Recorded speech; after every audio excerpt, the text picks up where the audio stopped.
The creators of Psycho and The Silence of the Lambs had wild imaginations, but their gruesome stories were unfortunately inspired by an even scarier truth. A real-life psycho called Edie Jeanne committed unspeakable crimes before dying in 1984. Jeanne was already a suspect for the murder of his brother when he started digging up bodies of dead middle-aged women who resembled his late mother. Jeanne had a horrific secret project. He was peeling off the skin of the corpses and using it to create a woman suit. He finally drew attention to himself when he killed 2 local women. When they searched his home, the police walked into what can only be described as the lair of a mad scientist. Human noses, vulvae, and heads were lying around, with home decorations being created out of body parts, bowls made out of skulls, and lamps and chairs upholstered in human flesh being only several examples. Jeanne spent the rest of his life in a mental institution after being ruled criminally insane.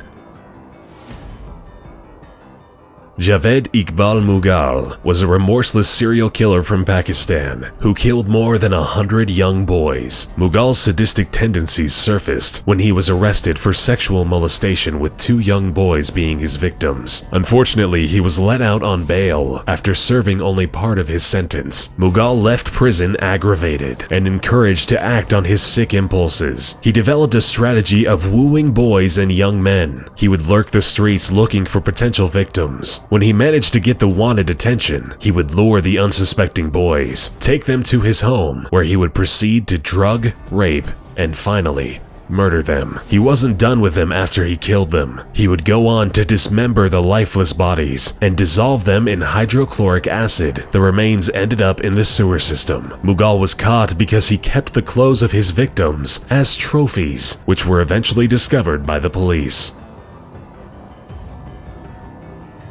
The Vampire of Sacramento is not a fictional character. This is a frighteningly appropriate nickname for Richard Trenton Chase after his vampirism became public. Chase had a history of abominable behavior. He spent time in a mental hospital for hunting down small animals and eating them raw. Chase's repugnant behavior escalated when he started killing humans, drinking their blood, and eating their body parts. Chase admitted to having abducted 6 people, killing them, and sexually assaulting their corpses. Afterward, Chase would eat the bodies, often making milkshakes out of the flesh by mixing it with Coca-Cola in a blender. He used the blood of several of his victims to fill up his bathtub and bathe in it. Chase was finally caught after he murdered and devoured an entire family. He was sentenced to death, but took his own life in a prison cell before he was executed.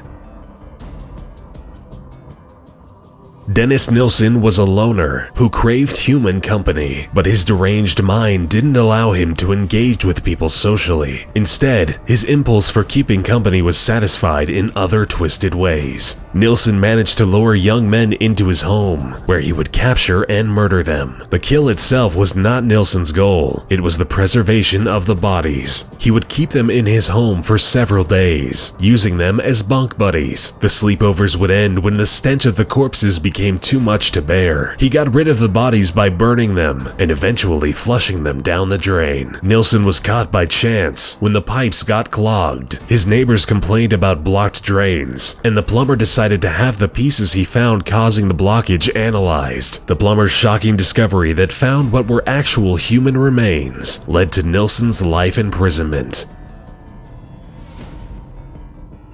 Gilles de Reyes was a celebrated military captain in the 1400s, but as it turned out, he had a lust for violence, which went beyond military action. De Reyes had sadistic homosexual desires, with young boys being his favorite prey. De Reyes lived in a castle, which was an appealing, luxurious home boys were easily drawn to. With a taste for blonde and blue-eyed male youngsters, De Reyes would lure his unsuspecting victims with stories of sweets and other kinds of treats piled up in his castle. When he would finally trap the unsuspecting children, he would torture them, most often stabbing the jugular vein and squirting the blood over himself, which would lead him to ejaculate over the dying children. He would later bathe in the blood of the boys, who died in the most horrific conditions. De Reyes would later whip himself and pray for forgiveness in the family chapel, but the remorse he felt was not great enough to make him break the gruesome habit.